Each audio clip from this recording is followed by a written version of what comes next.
last-minute deal in Sacramento could determine whether fast food workers get a big wage increase. It's been a back-and-forth dilemma between labor unions and fast food giants for over 10 years now.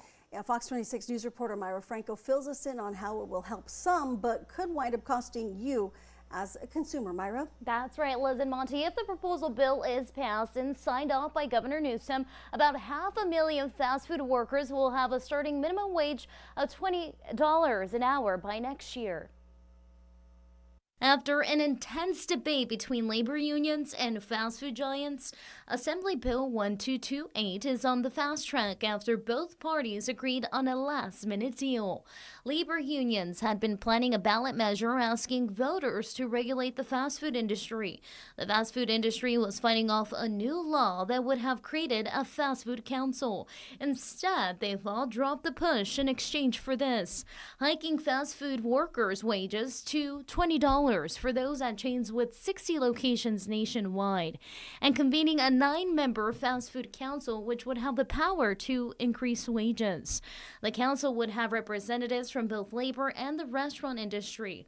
The proposed wage increase is good for workers, but not so much for business owners like Raul Gutierrez Jr. He owns Puppy's Mex Grill. He is also the president of the Fresno chapter of the California Restaurant Association. He says at the end of the day, this will affect everyone somehow. I think it just depends on whether the consumer can adjust to this market. He says businesses will have no option but to increase the cost of their menus. That means customers will have to pay more, and smaller restaurants can have a tougher time hiring. They are still looking at the state's minimum wage hike in January to $16 an hour. When you have somebody that wants to apply for work, they're gonna think twice between even applying at your restaurant, because they're going to be like, I get paid more to go work at McDonald's. He says there needs to be more conversation between lawmakers and business owners. And from the looks of it, the policy could do more harm than good. There needs to be more proactive approach to the policies we're making. I think including our industry more, in the decision making. There are exceptions to this bill, one of them for restaurants that make and sell their own bread. This could include chains like Panera and Subway. We're not sure why. Liz Monty, if passed, the bill hikes to $20 would take effect in April of next year.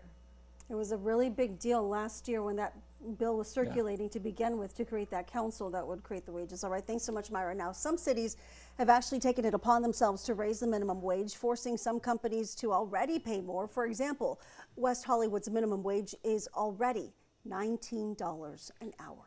And with that, for today's question of the day, we want to know, are you willing to pay more for fast food to accommodate the rise in fast food employees' wages? Chime in with your answer on KMPH.com. All you have to do is click on this story and a poll will be provided. Want to see more stories like this?